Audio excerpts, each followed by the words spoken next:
আসসালামু আলাইকুম। মাধবী নূরের ফেস থেকে সবাইকে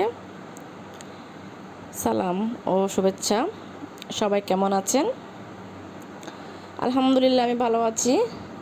এই ভিডিওটা আমার 13 তারিখের। আমি আমার শহর থেকে আমার গ্রামে যাচ্ছি, মানে শহর যেখানে থাকি আমি চাকরির সূত্রে বা হাজব্যান্ডের চাকরির সূত্রে ওখান থেকে আমি ঈদের ছুটিতে গ্রামে যাচ্ছি। তখন ওই দিন এই ভিডিওটা করা।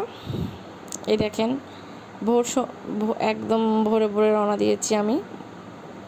যাতে দেখেন ভোরে ভোরে বাইরে হওয়ার পরে দেখি যে রাস্তাঘাটে মানুষের অভাব নাই, গাড়ি ঘোড়ার অভাব নাই। ঈদ মৌসুম বলে কথা। এটা হলো আমাদের সোনাপুর মাইজদি সোনাপুর 0 পয়েন্ট। দেখেন আমি চলে যাচ্ছি গ্রামে। যখন গ্রামের কথা মনে পড়ে না, যাবো তখন মন ছুটে যায়।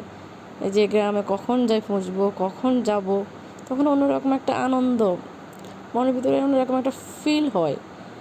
শহরে যতই থাকি, ভালোভাবে থাকি, যতই আধুনিক জীবনযাপন করি না কেন, গ্রামের যে একটা টান, একটা গ্রামের গন্ধ, সেই গন্ধটা কিন্তু থেকেই যায়। আপুরা ভাইয়ারা, আল্লাহ হাফেজ, বাই বাই, টাটা।